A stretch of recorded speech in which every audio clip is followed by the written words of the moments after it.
Hi guys, let's talk a little about shoulder deviations today. Okay, so this is kind of a continuation of chapter 7 from your personal trainer manual 5th edition book. So there's a table over there where they are discussing about the different types of shoulder deviations, and it's a little confusing. So I had a lot of my subscribers reach out to me via Instagram asking me to make a video on this and asking me doubts around these deviations. So I decided to make a video to clarify a few of their doubts. Okay, so what are the deviations that we see in shoulders? If you look at that table, you will see one deviation is shoulder level up, right? One shoulder is kind of like this.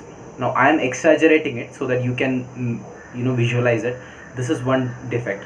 Another defect is protracted shoulders, this one, right? This is also called rounded shoulders, forward rounded shoulders, and shoulder protraction. This is also one deviation. Third deviation was, I think, asymmetry to midline, right? So there was a confusion between asymmetry to midline and shoulder level up. So we are going to clear all these things today in this video.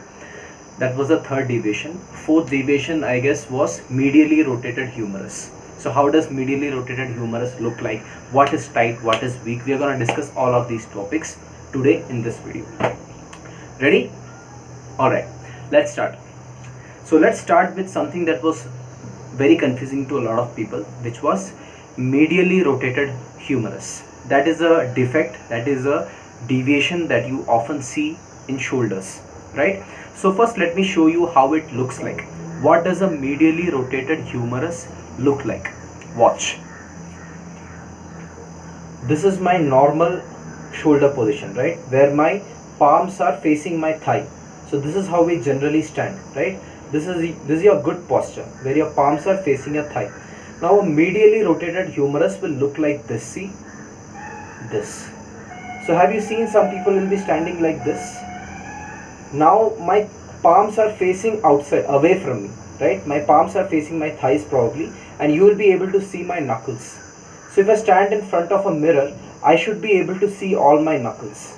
So this is what a medially rotated humerus looks like. Getting it? So what's tight in a medially rotated humerus? So see what's happening. This is my shoulder joint. Previously it was here where my palms were facing my thighs. Now it is turning this way, right, where my knuckles are facing the mirror. So from here it is turning this way. So what's happening over here? Here inside you have something called subscapularis, which is your rotator cuff muscle. It is the primary internal rotator of your shoulders. So it internally rotates your shoulder. So if your subscapularis is tight, you will end up having a medially rotated humerus, which I just now showed how it looks like. What else can be tight?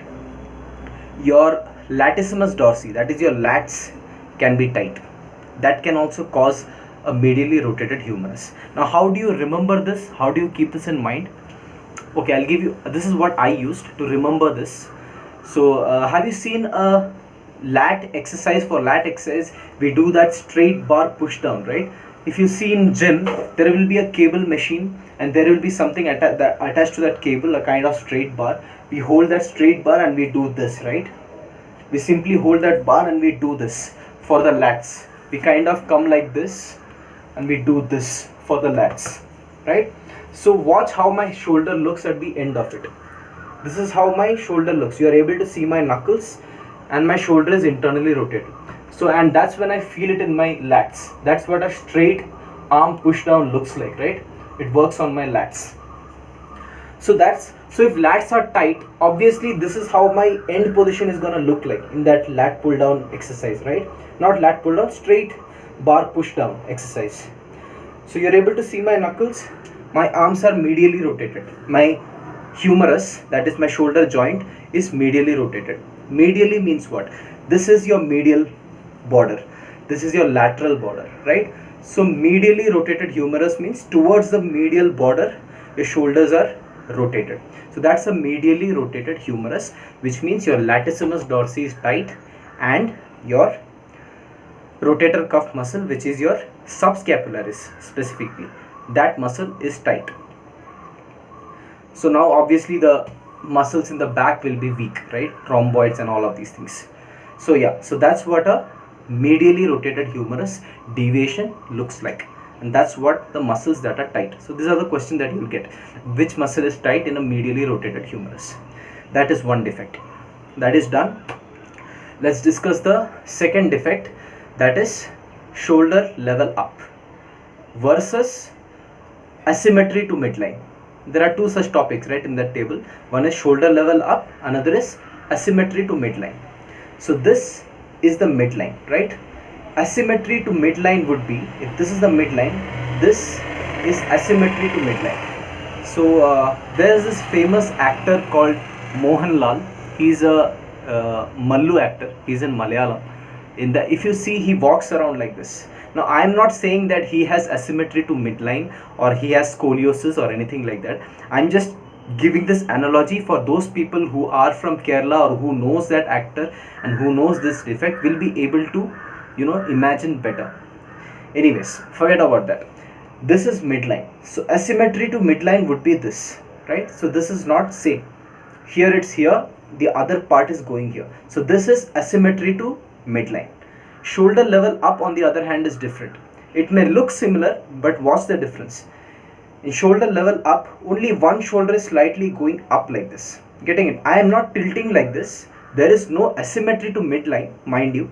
There's just one shoulder up, shoulder level up. So see what's happening. The moment I do this, what's happening? My traps, that is my trapezius muscles, is getting squeezed, right? So if you have a one shoulder level up, that means your trapezius is tight.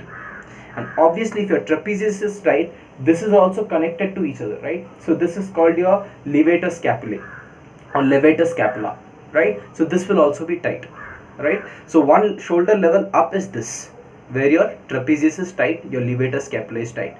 Now what is asymmetry to midline? This. So that may look like shoulder level up, but that's an asymmetry to midline. So what is tight in this case? Try to think about it. Don't just try to by heart, try to imagine and visualize. That's what's going to help you. So even if you forget, using these concepts you'll be able to recall in spite of that nervousness when you have while taking the exam, right? Even in that moment you'll be able to visualize all these things. So what is asymmetry to midline? Think about an exercise. Have you seen side bends? People do side bends using dumbbells. This exercise. Have you seen people doing this exercise, holding a dumbbell in their hands side to side? So to asymmetry to midline is this, right? So what's happening over here? This is my trunk, right? And what is this? This is my trunk flexors. My trunk is being flexed in this direction.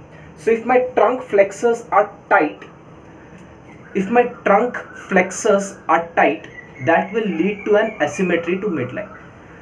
So asymmetry to midline, the moment you hear that term, remember it's because of a tightness in your trunk side flexors. This is flexion, this is your trunk, this is your side of your trunk. So side flexors are tight.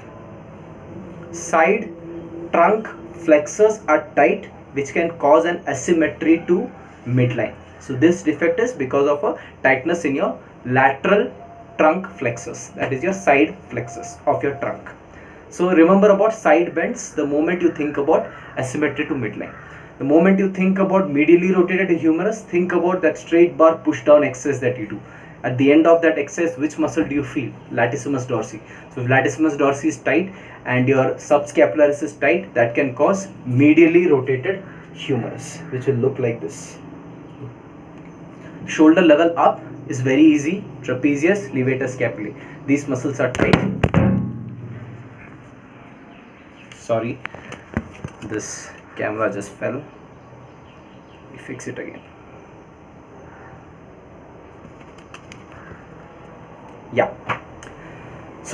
So we discussed shoulder level up, we discussed asymmetry to midline, we also discussed medially rotated humerus. Now these three topics are clear, no doubt. Okay, what's one more deviation? Shoulder protraction. So when shoulder is protracting, see what are the things that is happening. Trapezius is getting tight. Yeah. What else? This is your anterior deltoids. If this is overdeveloped or this is tight, that can also cause this. Yeah. third thing, which is the most important thing that we already discussed while discussing scapular protraction versus scapular winging. Remember, I made a video on this scapular protraction versus scapular winging using my nephew as the model. Over there, what did we study? Do you remember? If you haven't checked that video, you should definitely check that video. I'll put a link in the description of this video as well. Go check it out. So in scapular protraction, which muscle was tight? Serratus anterior. So obviously this is protraction, right? Protracted shoulders or forward rounded shoulders, these all are same pretty much. So in protracted shoulders, serratus anterior muscle is tight, anterior deltoids are tight. This is your pec muscles, right? Your pec major. If this is also tight, this can also cause this, right? So your pectoralis major is also tight, and of course your trapezius is also tight. So this is what a forward head, forward rounded shoulders or protracted shoulders looks like this. So those were all the deviations in shoulder. So quick recap. Number 1 deviation, medially rotated humerus. If you stand like this, this is a medially rotated humerus. What is tight? Subscapularis is tight, latissimus dorsi is tight. What is the example you should think about? Straight bar push down, lats.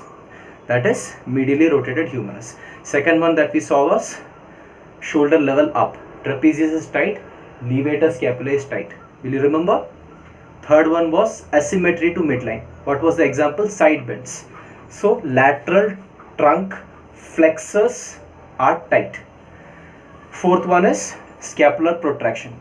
Serratus anterior is tight, trapezius is tight, anterior deltoids are tight, pectoralis major is tight. Done. That was all about shoulder deviations. And I'll also put the description below for scapular protraction versus scapular winging. That is also an important topic. So make sure you check that video out. Yeah. Any more doubts, any more queries, comment below, or you can privately message me on Instagram. My Instagram ID is, you can find me on Instagram at athlete.sanju, SANJU. All the best guys. Prepare well, study well. Bye.